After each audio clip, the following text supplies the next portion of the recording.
In a shocking November arc that upends family loyalties, tears at moral boundaries, and ignites a brutal storm of public and private consequences, The Bold and the Beautiful launches its darkest, most polarizing storyline, yet one that centers around Luna, a pregnancy steeped in scandal, and Bill Spencer's ruthless descent into control, manipulation, and an obsession with power masked as paternal protection. What begins as a dispute over custody and influence rapidly escalates into a legal and emotional siege that blurs the line between safeguarding and psychological warfare. And as the truth bleeds through layer by layer, reputations fracture, alliances are tested, and the cost of control becomes terrifyingly real. It starts with Bill Spencer in full defensive mode, with mounting tension around Luna's pregnancy, rumors swirling about paternity, and questions about her emotional fitness as a future mother.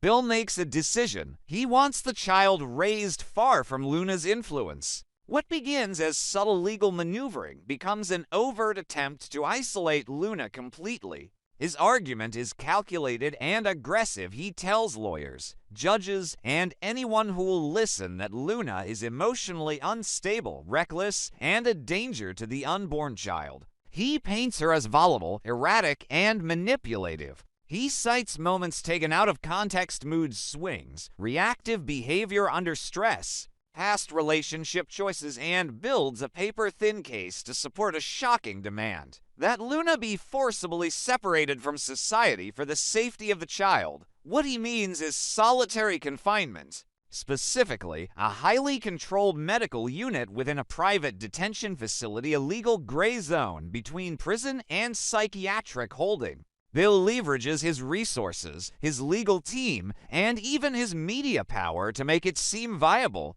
He calls in favors, pays off consultants, pressures doctors to write statements suggesting evaluation. The justification he gives to the court: Luna needs rest, treatment, distance from outside stressors, and cannot be trusted to act in the unborn child's best interest. In reality, he's trying to erase her from the narrative entirely. But Luna fights back. She pleads her case to the public, to her few remaining allies, and finally to Katie, Bill's wife, who has been watching all of this unfold with growing horror. Luna insists she's being targeted unfairly, that she's not a danger, that she's being railroaded into silence. At first, the courtroom is divided. Some see Bill's actions as paternal vigilance. Others sense a vendetta, a man trying to erase a woman for daring to stand up to him. Luna collapses during a pretrial evaluation. Doctors intervene, citing dangerously elevated stress levels.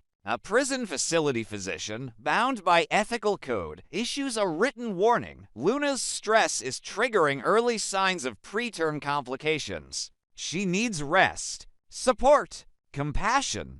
Isolation would worsen her condition. The baby is at risk. Katie reads the report and reaches her breaking point. She confronts Bill in private, not as his wife, but as a mother and woman. She accuses him of going too far, of weaponizing the unborn child to punish Luna. She warns him that if he proceeds with forced isolation, he won't just lose public favor, he'll lose everything. Their marriage, his image, his business, his soul. Katie threatens to walk, to go public with her side of the story if he doesn't stop. Bill doesn't answer immediately. He says he's protecting the child. Katie calls it what it really is: control, obsession, abuse. The moment fractures them. As Bill retreats to consider his next move, Luna drops a bombshell. A photograph surfaces, an image of Luna, visibly distressed with a dark bruise beneath her right eye. It circulates through anonymous accounts online, then hits the tabloids. The headlines explode. Is Luna a victim of abuse? The public spins into chaos. For some, it's proof of what Luna's been saying. For others, it's a ploy, an act of desperation. A faked injury to gain sympathy and shift the narrative. Even some of her supporters pause. The bruise looks too clean, too perfect. Bill's camp quickly seizes the story, suggesting Luna fabricated it. Spencer Publications, in a bold and chilling move, releases a statement questioning the timing and authenticity of the photo. The implication is crystal clear. Luna is playing dirty. But Luna counters with an expert. She hires a forensic imaging analyst and independent, court-certified photo expert with no ties to either family. After extensive analysis, the conclusion is announced in a televised press briefing. The photo is real, not doctored, not filtered, not manipulated. The bruise is authentic. The stress on Luna's face is unedited. The timeline of the photo matches medical intake logs. The damage is consistent with blunt force trauma. The entire narrative shifts in one seismic snap. Now the question becomes, how did it happen? Luna claims she fell on the way to one of her mandatory medical check-ins. She slipped in the facility's bathroom. No witnesses, no cameras, just her word and a report from a nurse who found her minutes later. But the implication hangs in the air. Was it truly an accident or something more sinister? Was she pushed? Was it a message? Did someone in Bill's orbit cross the line from legal pressure to physical harm? Bill stays quiet. His silence speaks volumes. He claims no knowledge of the incident. He refuses to accept responsibility. He calls the injury unfortunate, but denies any wrongdoing. But the damage is done. Public opinion turns on him fast. Activists, legal experts, women's rights organizations all speak out. Katie withdraws from public appearances, unable to defend her husband's actions. Their marriage, once fragile, now teeters on collapse. Within the Forrester circle, tensions reach a boiling point. Steffi urges Ridge to take a stand. Brooke tries to mediate, but even she cannot deny what's happening. Hope, torn between loyalty to her father and her moral compass, sides with Luna. Carter quietly advises Luna to sue. Eric, ever the patriarch, watches in silence but begins distancing himself from Bill altogether. And Luna. She regains control. With the public now rallying behind her, she files for full legal protection. She issues a restraining order against any further attempts at confinement or forced treatment. Her attorneys move to bar Bill from any medical decisions regarding the baby. She builds a case for emotional abuse, coercive control, and attempts at unlawful medical imprisonment. Every move Bill made is now evidence in court. Every tactic used to isolate her is now ammunition for her defense. The final blow comes not in court, but in the media. A leaked audio recording anonymous in origin catches Bill on the phone, days before Luna's near isolation. In the call, he says coldly if it takes locking her up to keep that child away from her, then so be it. She thanked me later. The clip goes viral. The fallout is instant. Board members resign. Sponsors withdraw.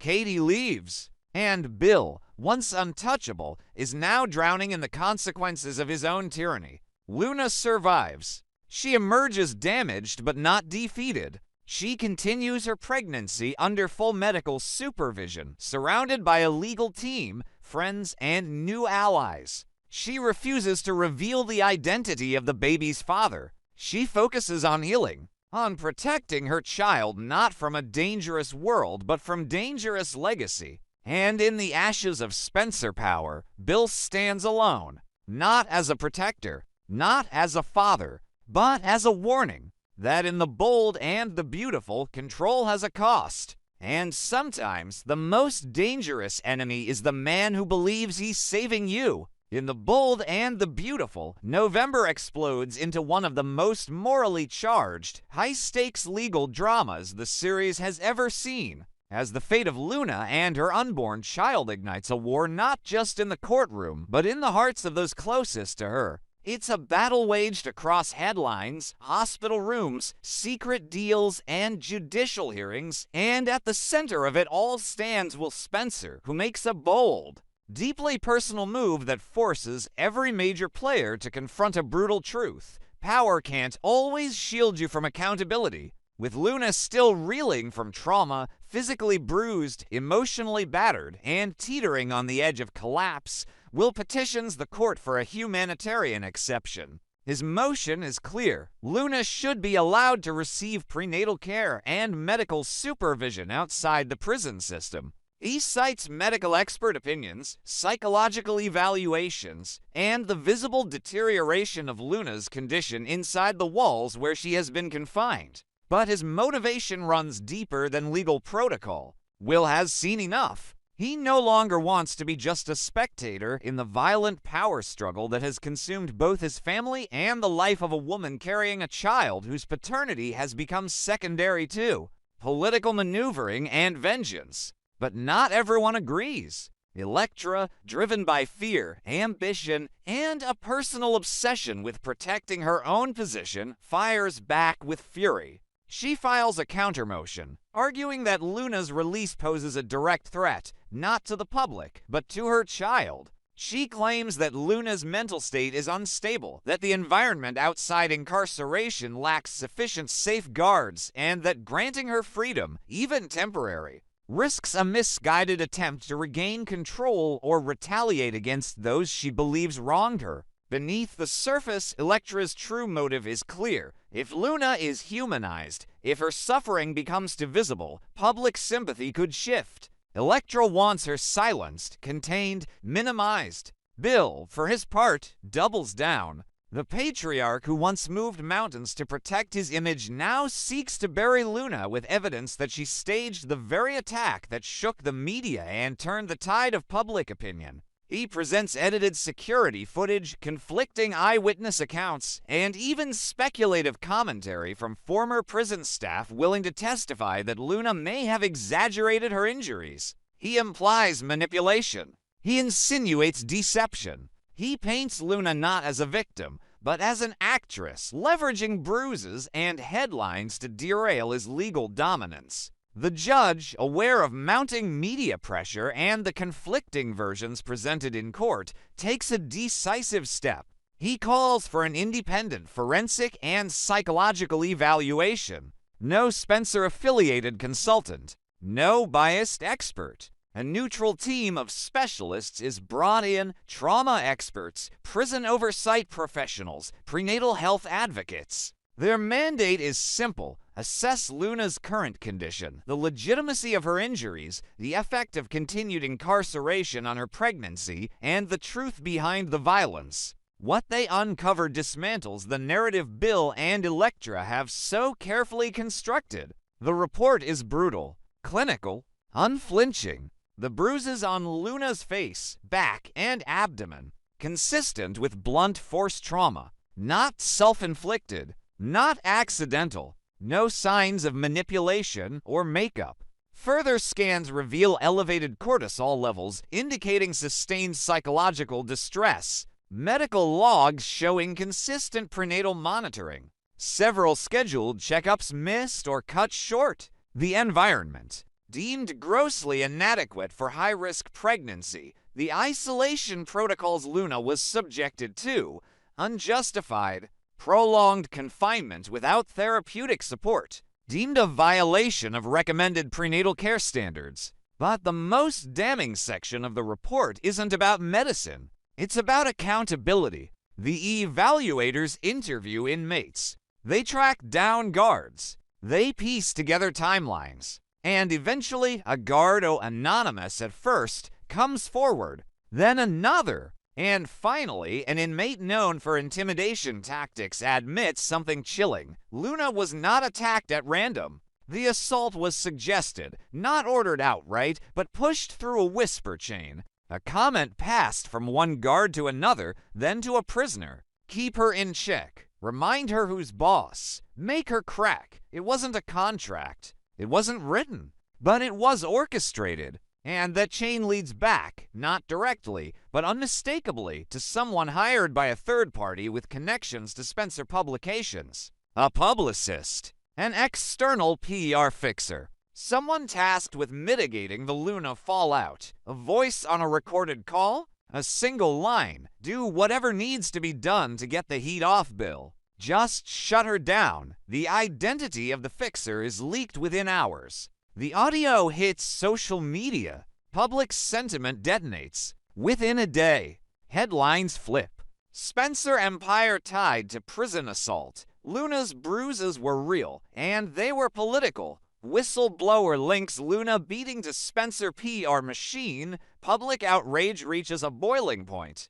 Advocacy groups descend. Medical ethics boards file emergency petitions. Women's rights organizations demand answers. Protesters rally outside the courthouse. The hashtag Justice for Luna trends globally. In boardrooms across LA, deals with Spencer Media are quietly frozen. Advertisers pull sponsorships. Influencers cut ties. Bill Spencer, long untouchable, finds himself cornered not just legally, but culturally. Katie, previously walking the razor's edge between loyalty and morality, finally shatters. She issues a public statement denouncing the violence, the cover-up, the decisions made without her knowledge, but under her roof, she moves out. She files for separation. In private, she confronts Bill with fury and disbelief. You did this to protect your name, and you destroyed everything worth protecting. Even Elektra, watching the tower crumble,